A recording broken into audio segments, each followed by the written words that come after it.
श्री गणेशाय नमः. श्री स्वामी समर्थ. सुप्रभातम. नमस्कार. सिया ऑफिशियलवर आपले सुस्वागतम.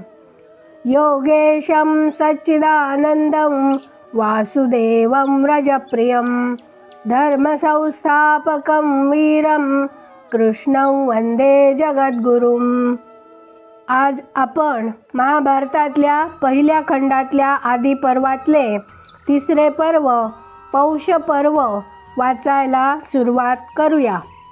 सौती पुढे सांगतात, परीक्षिताचा पुत्र जन्मेजय याने आपल्या भावांसमवेत अनेक वर्षेपर्यंत चालणारे सत्र आरंभिले.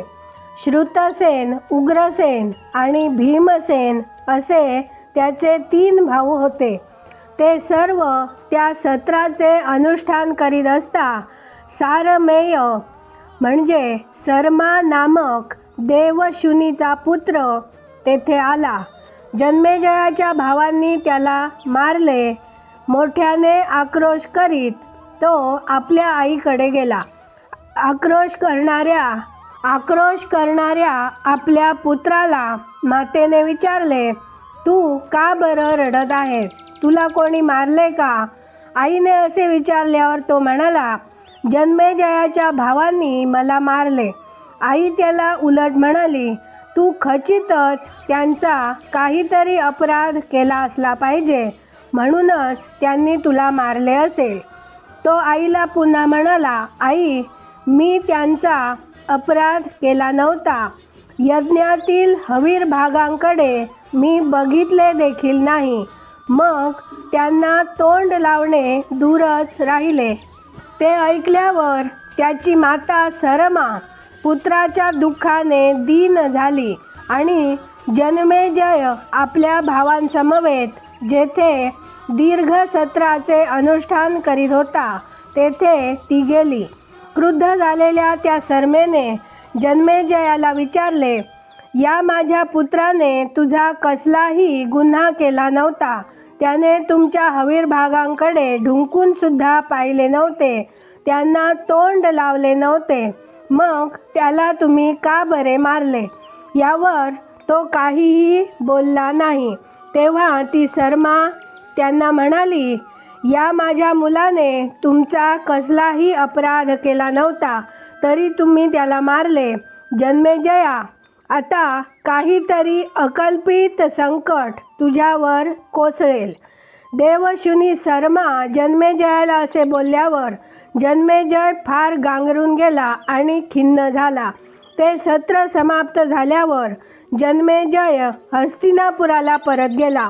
सरमेने दिलेल्या शापाचे तो परिमार्जन करील असा समर्थ पुरोहिताचा शोध केला पाहिजे असा निर्धार करून त्याने त्या बाबतीत पुष्कळ प्रयत्न केला. एकदा तो जन्मेजय मृगयेसाठी गेला असता आपल्याच देशामध्ये असलेला एक आश्रम त्याच्या दृष्टीस पडला. त्या आश्रमात श्रुतश्रवा नावाचा कोणी एक ऋषी होता. तपश्चर्येमध्ये मग्न असलेला सोमश्रवा नावाचा त्याचा एक पुत्र होता. श्रुतश्रवा ऋषीचा त्या पुत्राकडे जाऊन माझे पौरोहित्य आपण करा अशी जन्मेजयाने त्याची विनवणी केली.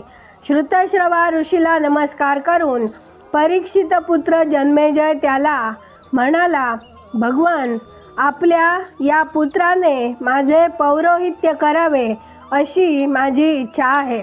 जन्मेजयाने असे म्हटल्यावर श्रुतश्रवा ऋषी त्याला उलट म्हणाले, जन्मेजया, हा माझा पुत्र सर्पिणीपासून जन्मलेला आहे.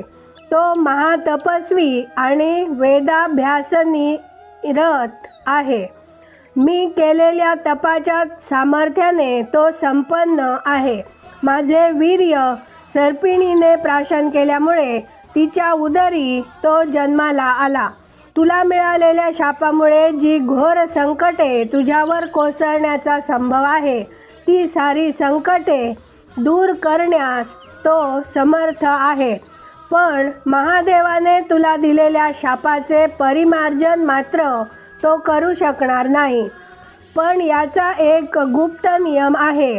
एखाद्या ब्राह्मणाने याच्याजवळ जर एखाद्या गोष्टीची याचना केली तर हा त्याला ती देईल. हे जर तुला पत्करत असेल तर तू याला घेऊन जा.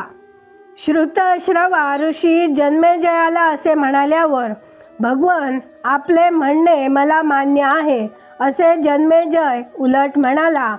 त्या सोमश्रवा ऋषीला पुरोहित या नात्याने बरोबर घेऊन जन्मेजय परत आला आणि आपल्या भावांना म्हणाला, मी या ऋषींना उपाध्याय म्हणून आणले आहे, तरी हे जे काही सांगतील ते तुम्ही कसलाही विचार न करिता करीत जा.